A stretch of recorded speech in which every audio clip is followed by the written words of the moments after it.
Actions by President Trump could put pressure on Moscow to end the war in Ukraine. Trump imposed long-awaited sanctions on Russian oil companies Wednesday, the day after he called off a peace summit with Vladimir Putin in Budapest after they spoke on the phone.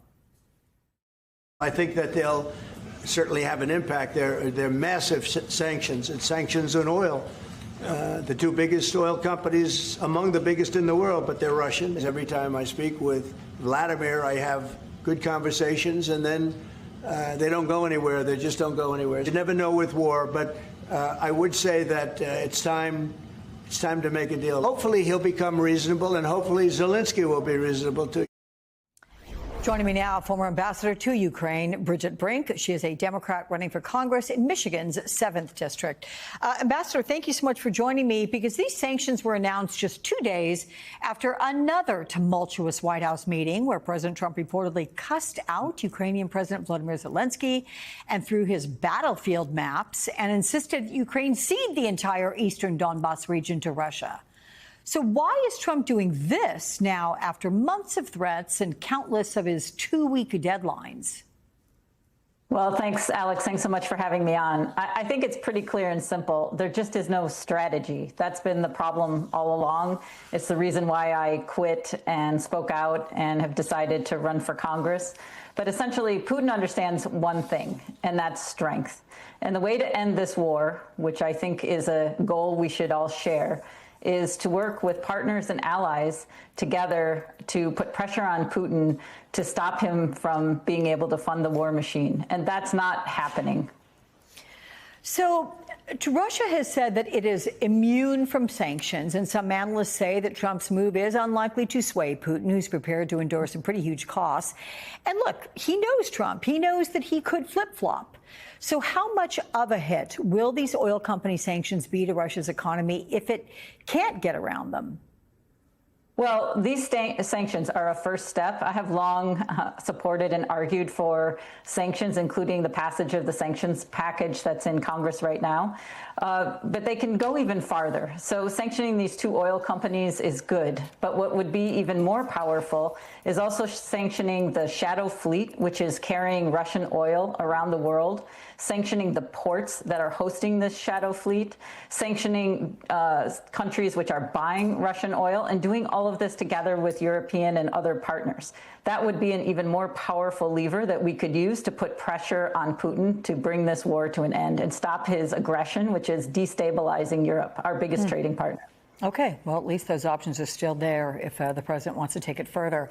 We know that he declined giving Ukraine long-range Tomahawk missiles to hit deep into Russia, and he also denied reports the U.S. gave Ukraine the green light to use long-range missiles provided by Western allies.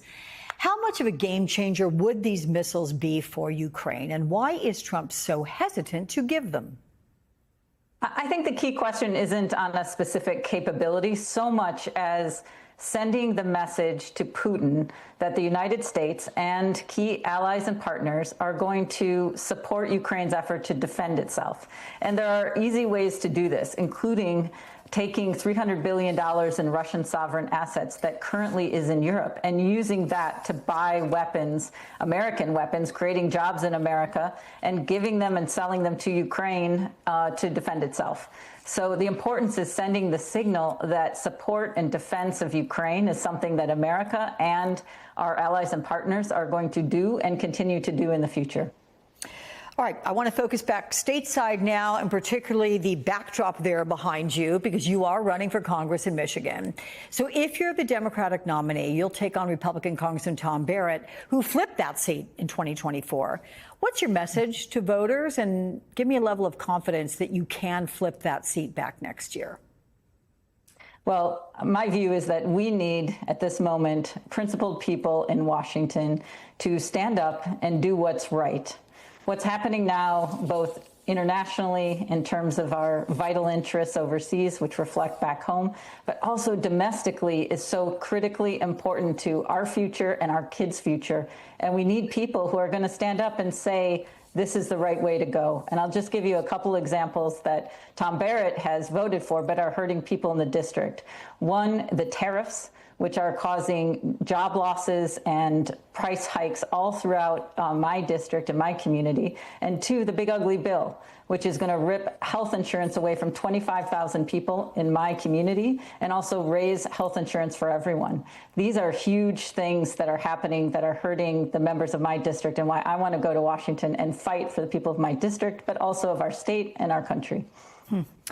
I do want to pivot to something, and it is a very personal subject for you, this being in October, Breast Cancer Awareness Month.